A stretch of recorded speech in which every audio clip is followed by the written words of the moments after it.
কি? উপকরণ দেখে তোমরা অনেকেই হয়তো বুঝে গেছো আজ কি বানাবো। ঠিক ধরেছ, আজ একটা শ্রী বানাবো। ভাবছো হঠাৎ শ্রী বানাবো কেন? বাড়িতে কি কোনো বিয়ের অনুষ্ঠান আছে নাকি? আরে না না, বাড়িতে কোনো বিয়ের অনুষ্ঠান নেই।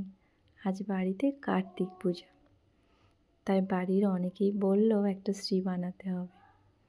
তাই দেরি না করে শ্রী বানানোর জন্য যা যা লাগে তা নিয়ে বসে পড়লাম। এর আগে আমি কয়েকবার শ্রী বানিয়েছি, আজ একটু অন্যরকমভাবে শ্রীটা বানানোর চেষ্টা করলাম।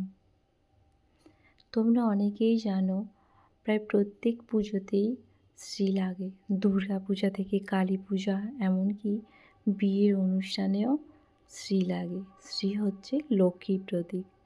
শ্রী ছাড়া অনেক পূজা হয় না বললেই চলে। ছোটোবেলায় মায়ের দেখেই শ্রী বানানো শিখেছি। আমার মা ভীষণ ভালো শ্রী বানাতে পারে।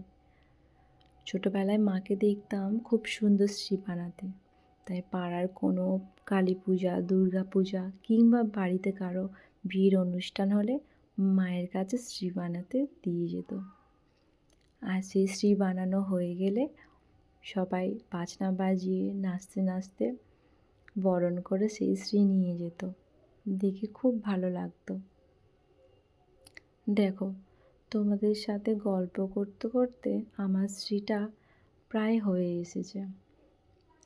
আমি কেমন শ্রী বানালাম দেখে অবশ্যই জানিও। ভালো লাগলে একটা লাইক করে দিও। আর যদি তোমরা এর ফুল ভিডিওটা দেখতে চাও তাহলে কমেন্টে কিন্তু জানাতে ভুলো না।